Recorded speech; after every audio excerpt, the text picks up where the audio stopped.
Thank you, Mr. President. Last Wednesday, just a few blocks down the street, a neo-Nazi opened fire at the Holocaust Museum.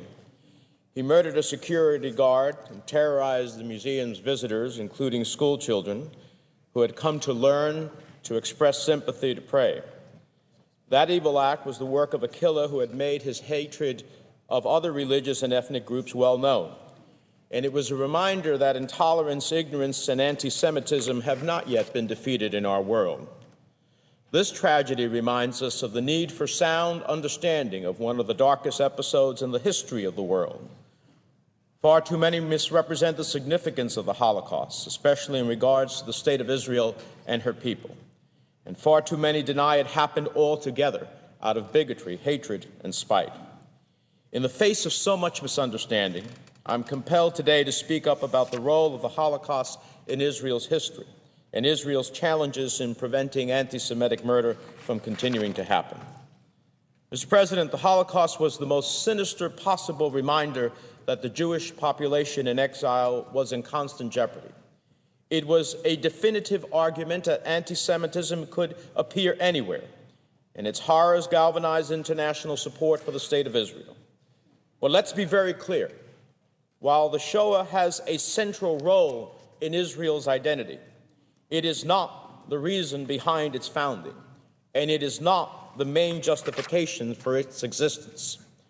The extreme characterization of this mistaken view is the following: that Western powers established Israel in 1948 based on their own guilt at the expense of the Arab peoples who lived there. Therefore, the current state is illegitimate and should be wiped off the face of the map. This flawed argument is not only in defiance of basic human dignity, but in plain defiance of history. It is in defiance of ancient history, as told in biblical texts and through archaeological evidence, and ignores the history of the last several centuries. Because of what's at stake, it is well worth reviewing this history in detail, and let me make a modest attempt at a very broad overview. There has been a continuity of Jewish presence in the Holy Land for thousands of years. Jewish kings and governments were established in that area that is now Israel several millennia ago. After untold years of Jewish sovereignty based in Jerusalem, the land of the Jewish people fell repeatedly to invaders: the Syrians, Persians, Greek, Romans, many others.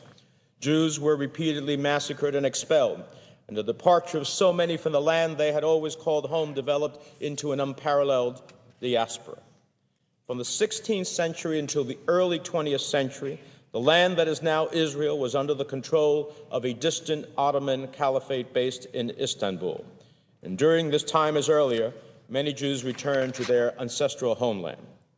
The Ottoman Empire collapsed after World War I, and the treaty they signed with the Allied powers granted Great Britain a mandate over the area then known as Palestine.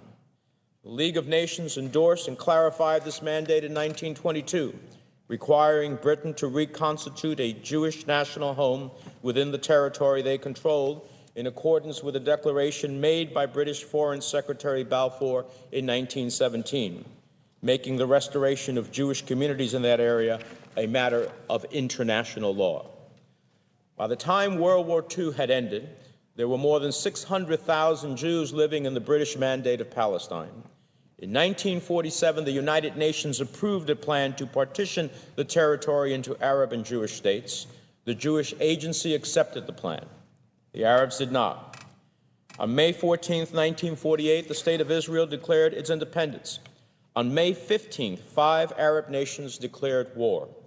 Despite being surrounded on all sides, Israel prevailed and expanded its borders, providing a small additional measure of security against attacks which were certain to come, and did. So, to be clear, the more than 700,000 Palestinians who left Israel were refugees of a war instigated by Arab governments bent on seizing more land for themselves. But the Arabs who left Israel after its modern founding weren't the only displaced population in the Middle East. In addition to the hundreds of thousands of Jews who left Europe during and after the Holocaust in the 20th century, more than 750,000 Jews fled or were expelled from their homes in Arab and Middle Eastern nations, in cities that many of their families had lived in for nearly a millennium. Their possessions were taken, their livelihoods were destroyed, victims of nationalism and hatred of Israel. Several thousand years of history lead to an undeniable conclusion. The reestablishment of the State of Israel in modern times is a political reality with roots going back to the time of Abraham. And so the way to consider the immeasurable impact of the Holocaust in Israel is not to ask whether the state would exist otherwise. It is, at least in one sense, to imagine how even more vibrant Israel would be if millions upon millions had not been denied a chance to know it. Mr. President, the attacks on Israel have barely stopped since 1948, not just attacks by armies, but attacks by individuals, attacks by tanks and terrorists. Attacks have come in the form of stones, and they have come in the form of speeches. Its enemies have attempted to assassinate its people with rockets and assassinate its national character with hateful rhetoric. Today it is still surrounded by hostility. Its back is still to the sea. It is surrounded by hostility from Hezbollah in Lebanon and Hamas in the Gaza Strip. In looking at the threat Israel faces on its southwestern border, one thing must be absolutely, indisputably, unequivocally clear. There is no moral equivalency between Israel and Hamas. Israel is a sovereign, democratic state of 7.5 million people, Jews, Muslims, and Christians. Hamas is a terrorist organization. It won control of Gaza after men in ski masks waged gun battles with another branch of Palestinian leadership. It used that control to launch rockets at sleeping children in the nearby Israeli cities of Ashkelon and Sderot. This is the thanks Israel got for withdrawing from Gaza. Hamas does not recognize agreements that Palestinian leaders have reached with Israel in the past, does not recognize Israel's right to exist at all, and in fact, it is ideologically committed to Israel's annihilation. Gaza's people thirst for freedom and opportunity, but are held hostage to Hamas' threat for destruction. And even today, after the consequences of menacing Israel became clear in a disastrous war, weapons are flowing freely through tunnels into Gaza. Hamas is rearmed, and it is readying itself for the day when it's going to take on Israel again. Hamas and Hezbollah may be the head of the snake when it comes to terrorism, but the tail extends much further back. The weapons terrorists used were sent from Iran. Money they received was sent from Iran. Propaganda supporting Hamas's campaign of terror and calling for Israel's destruction was conceived in, produced by, and broadcast from Iran. The fundamentalist regime in Tehran isn't just an emerging threat. It doesn't just have the potential to be a threat to Israel's existence. It is a threat to Israel's existence. And under no circumstances whatsoever can we allow that conventional threat to become a nuclear one, especially in light of the threat of Iran and in the light of the threat extremists pose to so many innocent civilians around the globe. The importance of Israel as a strategic ally and friend to the United States could not be clearer. It's hard to overstate the value of having such a stalwart democratic ally in such a critical part of the world, an ally in terms of intelligence gathering, economics, politics, and culture. Israel is a rose in a desert rampant with repression, a force of moderation against fundamentalism and extremism. It is an ally we can constantly depend on and count on to be with us in international fora and on the key decisions that affect the society and security of Americans around the world. For more than 6 decades, it has been a key U.S. trading partner and scientific innovator. We have Israeli engineers to thank for everything from advances in solar power to cell phone technology to AOL Instant Messenger. Equipment we're using in Iraq to fight terrorism and keep American troops safe was developed in Israel. Medical treatments we're using in U.S. hospitals to fight cancer, heart disease, and chronic pain were developed in Israel. Israeli-born actors are stars of Hollywood, and an Israeli astronaut has accompanied Americans into space. So it's not just in the interests of Israel to have its full history recognized. It is in the national interest and the national security interest of the United States. It is our interest to fully remember the unbreakable bond that has made us both stronger over the last 61 years and to make it unmistakable that our commitment is as strong as ever.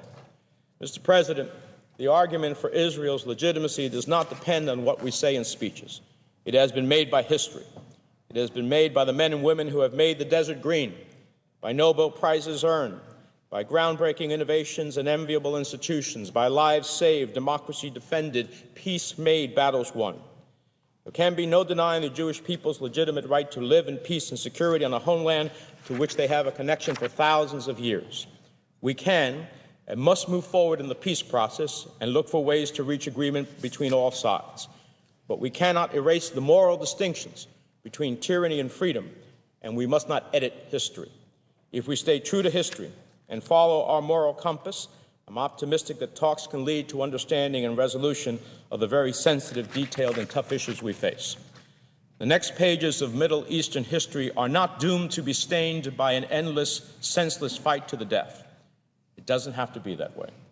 Different peoples of vastly different backgrounds have peacefully thrived in the Middle East for generations upon generations, and this coexistence can happen once more.